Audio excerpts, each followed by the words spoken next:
ಇನ್ನು ನಾಡಹಬ್ಬ ದಸರಾ ಮಹೋತ್ಸವಕ್ಕೆ ದಿನಗಣನೆ ಆರಂಭವಾಗಿದೆ. ದಸರಾ ಗಜಪಡೆಯ ಎರಡನೇ ತಂಡದ 5 ಆನೆಗಳು ನಿನ್ನೆ ಮೈಸೂರಿಗೆ ಬಂದಿವೆ. ಇವತ್ತು ಎರಡನೇ ತಂಡದ ಗಜಪಡೆಗೆ ತೂಕ ಮಾಡಲಾಯಿತು. ಇದರಲ್ಲಿ ಸುಗ್ರೀವ ಆನೆ ಬರೋಬ್ಬರಿ 5545 ಕೆಜಿ ತೂಗಿದರೆ, ಶ್ರೀಕಂಠ ಆನೆ 5540 ಕೆಜಿ ತೂಗಿದೆ. ಇನ್ನು ಗೋಪಿ ಆನೆ 4990 ಕೆಜಿ, ರೂಪ 3320 ಕೆಜಿ, ಹಾಗೆ ಹೇಮಾವತಿ 2440 ಕೆಜಿ ತೂಗಿದೆ. ಧನ್ವಂತರಿ ರಸ್ತೆಯಲ್ಲಿರುವಂಥ ಸಾಯಿರಾಮ್ ತೂಕ ಮಾಪನ ಕೇಂದ್ರದಲ್ಲಿ ಇವತ್ತು ಪರಿಶೀಲನೆ ಮಾಡಲಾಯಿತು. ಸಂಜೆ ತಾಲೀಮು ಮಾಡಿದ್ವು. ನಾಡಹಬ್ಬ ದಸರಾ ಮಹೋತ್ಸವಕ್ಕೆ ದಿನಗಣನೆ ಆರಂಭ ಆಗಿದೆ. ದಸರಾ ಗಜಪಡೆಯ ಎರಡನೇ ತಂಡದ 5 ಆನೆಗಳು ನಿನ್ನೆ ಮೈಸೂರಿಗೆ ಬಂದಿವೆ. ಇವತ್ತು ಎರಡನೇ ತಂಡದ ಗಜಪಡೆಗೆ ತೂಕ ಮಾಡಲಾಯಿತು.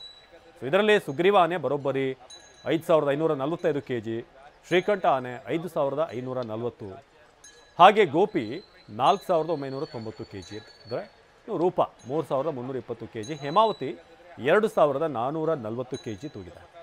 ಧನ್ವಂತರಿ ರಸ್ತೆಯಲ್ಲಿರುವಂಥ ಸಾಯಿರಾಮ್ ತೂಕ ಮಾಪನ ಕೇಂದ್ರದಲ್ಲಿ ಪರಿಶೀಲನೆ ಮಾಡಲಾಯಿತು. ಸಂಜೆ ತಾಲೀಮು ಮಾಡಿದ್ವು.